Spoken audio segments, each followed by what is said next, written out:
اوصیکم عباد اللہ بالاعتصام بالتقوی فإنه حبل متین وعروة وثقی وبمبادرتکم الموت قبل خلوله وإعداد العمل الصالح قبل نزوله۔ دوسری بات وہ ہے صدق گفتار، جس کی طرف ہر کسی کو، ہر مومن کو اور بالخصوص ہر عزادار کو، پڑھنے والا ہو، سننے والا ہو، علم اٹھانے والا ہو، بانی مجلس ہو، ماتمی ہو، نظر نیاز دینے والا ہو، سب کو جس کی طرف توجہ رکھنی چاہیے وہ ہے صدق گفتار، صداقت، غلط بیانی سے پرہیز، اور بالخصوص عزاداری میں بالخصوص منبر حسین سے۔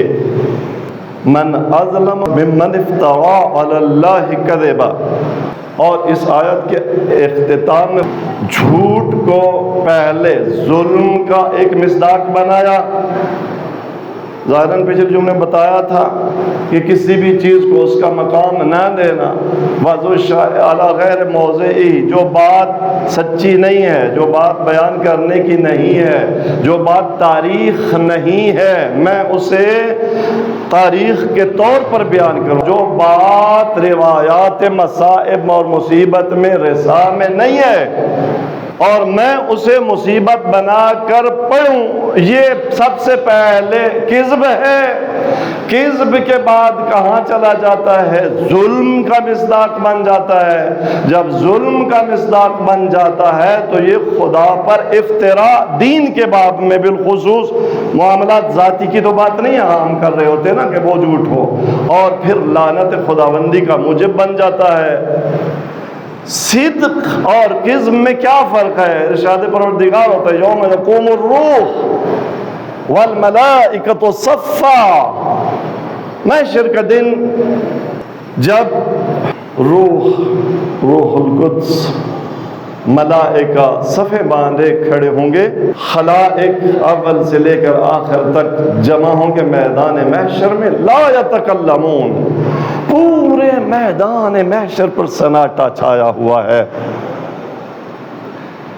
آدم سے لے کر خاتم سے لے کر تاروں سے قیامت تک جتنی نسلیں آئیں اس دھرتی پر، جتنی قومیں آئیں، انبیاء کی قوم انبیاء، ملائکۃ اللہ، سب میدان محشر میں جمع ہے اور سکوت کامل ہے، کسی کو جرأت نہیں ایک کلمہ بولے، لا یتکلمون۔ اگر کوئی بول سکے گا اس میدان محشر میں، کون؟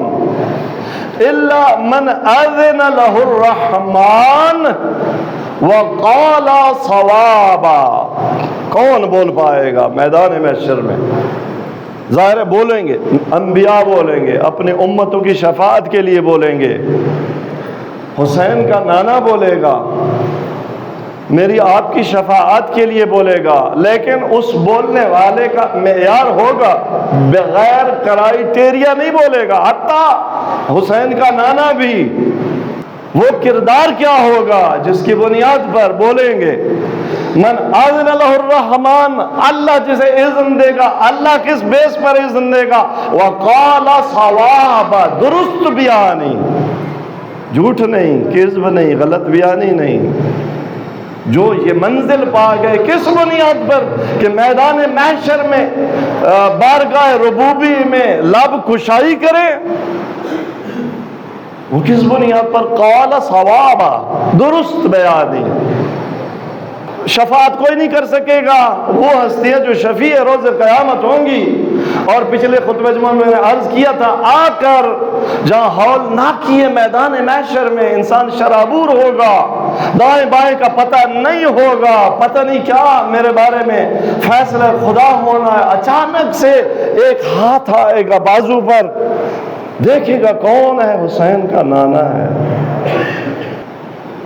اور تبسم کے ساتھ کہیں گے تو پریشان نہ ہو، تیرے لیے یہ ہولناکیاں نہیں ہیں، تو وہ بھی شفاعت جو فرما رہے ہوں گے انہیں بھی یومئذ لا تنفع الشفاعۃ الا من اذن له الرحمن، انہیں بھی خدا رحمان کے اذن کے بعد ایسا کر سکیں گے. اور کیا؟ وَرَضِيَ لَهُ قَوْلًا، اللہ ان سے راضی کس بنیاد پر ہوگا؟ قولاً، ان کا قول خدا کو راضی. حکم دیتا ہے خدا اذا قلتم فعدلوا، بات کرنے کا معیار کیا ہے؟ جب بھی بات کرو عدل کے ساتھ، چاہے ولو کان ذا قربا، ادھر بیٹا ہے ادھر دشمن ہے، بات کرنی ہے تو کس کے حق میں؟ خبردار یہ نہیں کہ بیٹے کے حق میں کر دو، ادھر بیان دے دو، نہیں، بات عدل کی کرنی ہے. وہ بات جس کا کوئی ماں باپ نہیں ہے، پاؤں پیر نہیں ہے. سن 61 ہجری میں واقع کربلا ہوا اور میں یہاں پر اس واقعے کو نقل کروں، اس کی کوئی خبر دوں اور کس کو حوالہ بناؤں. 50 سال پہلے ایک بندہ مرا ہے، اس کی بات کروں کہ جو وہ فرما رہے تھے. میں اس کے پیچھے یہ 50 سال پہلے والے کو خبر کیسے پہنچی جو نہ کربلا میں تھا، جس کے درمیان 14 صدیوں کا فاصلہ. تاریخ پڑھنے کے لیے، بیان کرنے کے لیے تھوڑی سی زحمت کرنی پڑتی ہے نا. تاریخ کربلا پڑھے بغیر ہم چاہتے ہیں کہ ہمیں تکلیف بھی نہ ہو، ہم 4 کتابیں بھی نہ پڑھیں اور لکھ دے راوی اور بس ٹھیک ہے جی، اب پھر ہم جو پڑھ جائیں اور آپ بھی سن لیں اور داد بھی دے دیں. ہمارے نفس کو بھی راضی کر دیا، آپ نے بھی اچھی سر کے ساتھ فضائل اور قصیدہ بھی سن لیا اور مصائب بھی سن لیے. انہی 2 چیزوں نے تو برباد کیا ہے، ایک غلط بیانی نے، دوسرا غنا نے.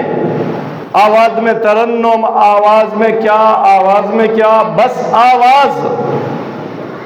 حالانکہ بہار میں صاحب بہار مجلسی علیہ رحمہ نے یہ روایت نقل کی ہے، بیان کیا ہے کہ اس کائنات میں سب سے پہلا مغنی، غنا کرنے والا ابلیس ہے. اس کائنات میں سب سے پہلا مغنی، فاؤنڈر غنا کا کون ہے؟ میوزک کا ابلیس ہے.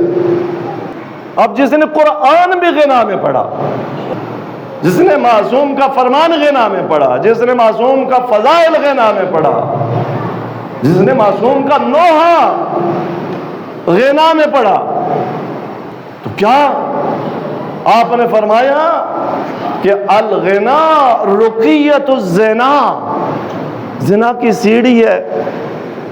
دیکھو تم غنا کو کہاں لے آئے. سینما میں بھی غلط تھا، تھیٹر میں بھی غلط تھا، آپ وہاں سے اٹھا کے ممبر حسین پر جن کو شہید اسی غنا اور اسی زنا اور اسی شراب نے کروایا، اسی فسق نے کروایا. سرکار رسالت آپ صلی اللہ علیہ وسلم کا فرمان ہے،